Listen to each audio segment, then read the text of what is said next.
Who are our greatest presidents? What lessons can the modern-day business leader learn from our 46 chiefs of state? Find out in this podcast series with Tom Fox and Richard Lummis to delve into the great and not-so-great presidents to mine their successes and failures for today's business executive. Hello and welcome to another episode about leadership. It's Richard Lummis. I'm here with Tom Fox for another discussion on how to improve our leadership skills by learning from others, drawing lessons from many sources, including history, fiction, and business writing. Welcome back, Tom. Thank you, Richard. Today we're going to begin a series on leadership qualities of some of the earlier presidents of the United States. And today's topic is going to be Andrew Jackson, 7th president. Served during a very tumultuous period, both socially and economically and politically. In fact, researching for this episode, I was struck by the contemporary feel of some of the controversies he was in. Tom, where do you want to start? Richard, I'd like to start by really echoing your last thought that I was surprised how much the controversies, leadership styles, and events and outcomes really mirrored many of the debates that we're still having today. One of the things I hope we can talk about here is non-renewal of the bank charter, which was one of the seminal events of the Jacksonian presidency, but how that debate on federal centralized bank versus a decentralized bank has really gone on for the life of this republic. And it really struck me that it seemed that the debate turned, or at least continued the debate that began with Jefferson and Hamilton, led to the creation of the Fed in the debates around the 90s and the first decade of the 20th century, up through the Great Depression, and indeed even today. You're absolutely right. The contemporary nature of a lot of these events, I think, will provide us some interesting fodder today. The one thing that I got from reading about Jackson and researching in preparation for this episode was really his perseverance. Whatever ideal he was committed to, whether it was on the battlefield in the Creek and Cherokee Wars, the Seminole Wars, the nullification crisis, the bank charter crisis, or any number of other crises, he persevered, he made his mind up, and he stuck to it. And that may be something that we really don't talk about enough as a business leader. I know we have certainly talked about flexibility. We've talked about meeting needs, meeting changing circumstances, and being agile and nimble to react to market conditions. But perhaps having that determination, perhaps having the perseverance, I would hazard to go as far as saying having backbone.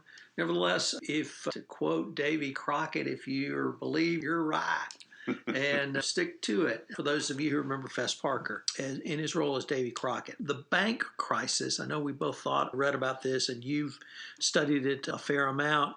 It seemed to me this was not a debate about general economic theory that you and I might have today.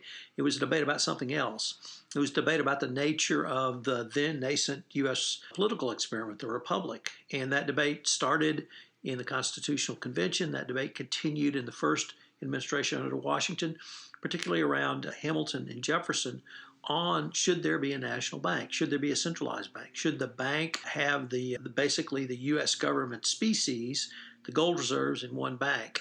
And I think to a large extent Hamilton won that argument, even if he wasn't around to see the fruits of it because he was killed in a duel with Aaron Burr. Nevertheless, by the time Jackson took his seat at the presidency, and we have to recall that he was actually defeated by John Quincy Adams in an election that went to the House of Representatives. So Jackson had been talking and thinking about this for quite some time. And after 1832, he made it very clear that he was not going to renew the bank's charter. And he basically had an economic war with Nicolas Biddle, the head of the bank, to take control of it and not to renew its charter in the face of some I found very persuasive arguments, and it's made by some very influential people at that time. So I pontificated quite a bit there. What might your thoughts be? I take exception to some of it.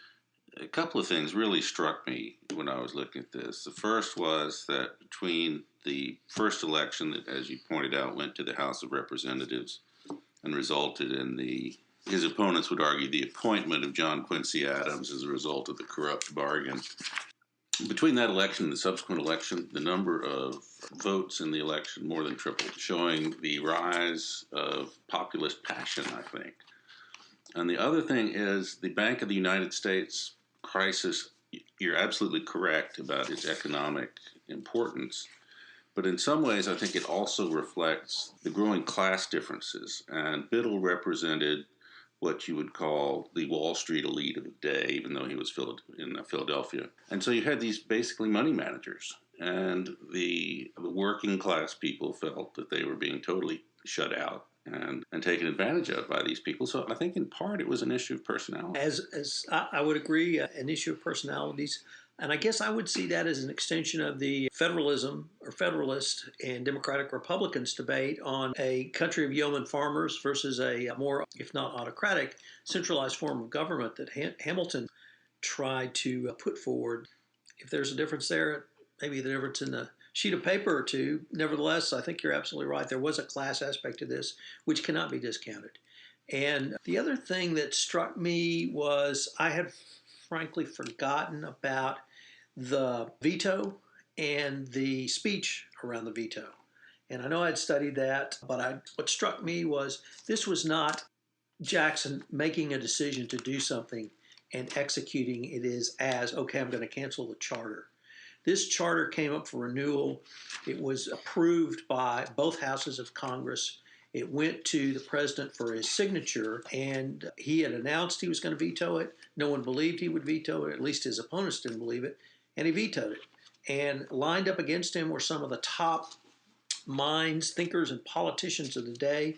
Daniel Webster, Henry Clay, all were lined up on the side of the bank, and it was certainly an act of supreme political will for him to veto in the face of both houses of Congress passing the legislation enabling a renewal of the charter.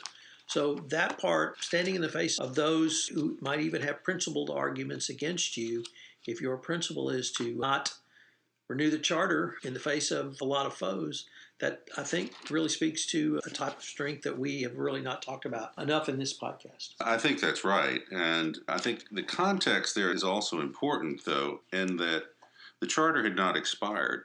And so the move was for an early renewal of the charter, specifically because that with the upcoming presidential election, they could cow Jackson. And so it was a direct challenge, really, to him to live up to his word, and they picked the wrong opponent. So for those who might not recall the two terms of Andrew Jackson, the time frame we're talking here is 28 for his first term and his reelection in 32. So we're talking 1830 time frame.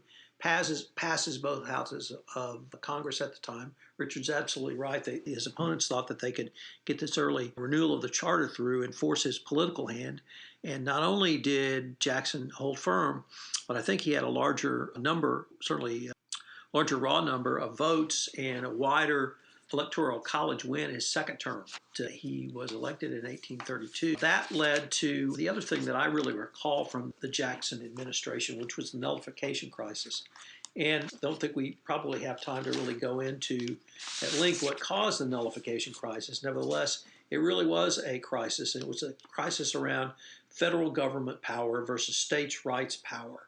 And here, you might have thought that Jackson would favor states' rights based upon his views in the Bank of America charter crisis. Nevertheless, Jackson stood firm for the Union, and he stood firm against the other of the great politicians of the mid or early 19th century, John C. Calhoun, and the state of South Carolina, firmly that he would not allow them to nullify federal laws. Many saw this as a precursor, or at least a opening salvo, which led to the Civil War, but the nullification crisis was equally as big a crisis as the banking crisis. And where I studied the history, it was viewed as a much higher crisis. And I think that the people who look at it as a prelude to the Civil War may be looking at it wrong, that it really may have postponed the Civil War for over 2 decades, which in some contexts I think is a victory. I was looking at my notes for something else that struck me when you were talking about the veto of the bank charter. And it was how Jackson changed the role of the presidency completely into one where the president took a major role in shaping public policy, really for the first time. Washington established the principle of a disinterested chief executive. So maybe it was shifting over time. In the first 39 years of America's existence, there were a total of 9 vetoes by presidents of legislation. And Jackson vetoed 12 bills in 8 years. We're looking at a real sea change in the active type of leadership. And I think that's probably related directly to his personality that you've been discussing. I have to note that for all you history buffs out there, you will recall that Andrew Jackson is the only American president who was ever held as a prisoner of war, held as a prisoner by the British in the Revolutionary War. But the other things that Jackson brings to the table, and frankly, people talk about today in light of the current administration, was that even though Donald Trump is probably not a self-made man, Andrew Jackson certainly was. And he was the first president from what was then considered the West. And he utilized the core constituencies he had from what we now call the people to build a political party and to build enough momentum to take him almost to the very cusp of the presidency in 1824, but certainly to the presidency in 1828 and again in 1832. So Jackson was really the first American presidential example of someone who pulled himself up from his bootstraps and achieved not so much fame, but certainly greatness in a way that was not available in many other countries at that time. I think that's a great point. And he did achieve fame as a result, in particular of his service in the War of 1812. But yeah, I think it's the fact that he was able to rise so high is remarkable. I think he was also the only president who's known to have murdered someone. I think that was a duel. I'm not quite sure I would call that a murder, but my somewhat flippant reference on Davy Crockett, and I tend to think about the Indian Wars that Jackson was involved in. But you're absolutely right about his role in the War of 1812. And his defense at the Battle of New Orleans. We really haven't taken a look at leadership lessons from his career, but if I could delve into that from his Indian Wars and certainly from the Battle of New Orleans, were two things that struck me from my studies of him. The first was that he utilized the ground, the physical aspect of layout in the area south of New Orleans as a huge defensive area, and he forced the British into marching across essentially a marsh where they had enfilading fields of fire and just cut down the British. Perhaps that somewhat was due to the way the British Army operated in 15 or 1814, but nevertheless, in that war he used geography as a defensive mechanism offensively.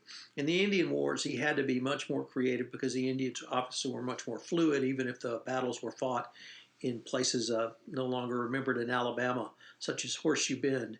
And as with, unfortunately, most Indian wars, the fighting tended to be savage, and he was, most of the time, had superior forces, and he brought that superior force to bear. And he utilized superior force in a way that he was not able to bring in the Battle of New Orleans. From my limited recall of his military leadership, he used a wide variety of tactics that we all recognize today, but he was not tied to one specific tactic. No, I think that's fair, but I think the other thing that you have to look at is the type of forces he was dealing with, which tended to be irregular militias. It's certainly an unbelievable mix in the force that defended New Orleans. And yet somehow he was able to weld them into a cohesive unit. And again, some of that comes down to his force of personality, his focus, his charisma. And I guess we haven't talked really about how to develop charisma, or if one can. I'm going to have you lead that part. But his military career is remarkable in many ways, regardless of how you feel about the Indian Wars and especially the pro-slavery aspects of the Seminole Wars. But neither here nor there. So this one's been fun, and I'm looking forward to see what we can develop in the rest of the presidential leadership series. Great. I look forward to it too, Tom. Presidential Leadership Lessons was recently awarded by the Communicators as a podcast of distinction, and we're certainly thrilled to have won that award. Also, I would like to invite you to another podcast I recently concluded called Never the Same, which looks at business issues which have changed forever in the wake of the Russian invasion of Ukraine.